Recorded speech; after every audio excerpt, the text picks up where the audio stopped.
தங்கம் என்னடா தங்கம் தூங்க வராமல் என்னடா பண்ணுற? தங்கம்மா தூங்கணும் பட்டு வேலைலாம் இப்போ தான் முடித்தேன். சரி காலைல கனி பார்க்கறதுக்கு இங்கே வந்து பழம் எல்லாமே இப்போ தான் எடுத்து வச்சுருக்கேன் தங்கம்.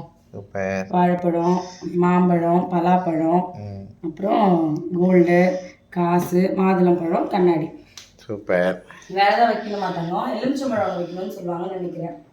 அதை மட்டும் எடுத்து வச்சிட்டோன்னா முடிஞ்சுது. எல்லாருக்குமே தமிழ் புத்தாண்டு நல்வாழ்த்துக்கள். அடுத்த வருஷம் வீட்டுக்காக வச்சிருந்த நகை எல்லாத்தையுமே திருப்பிட்டு இதில் வைக்கணும். தேங்க்யூ தங்கம். என்னடா விட்டோம் இதில் வைக்கணும். வைக்கணும். என்ன பண்ணிவிட்டா தூங்கலையா நீங்கள்? சரிடா தங்கம். சரி நீங்கள் போங்க, அம்மா வரேன். சரி தங்கம், நான் கொஞ்சம் நேரத்தில் வந்துடுறேன். சரிடா. நான் உங்களுக்கு பழம் தரேன். வாங்க போகலாமா? காலைல வந்து பார்க்கலாம். இப்போ தரேன். ஓகே எடுத்தாங்க வாங்க. சரி சாப்பிடுங்க போங்க.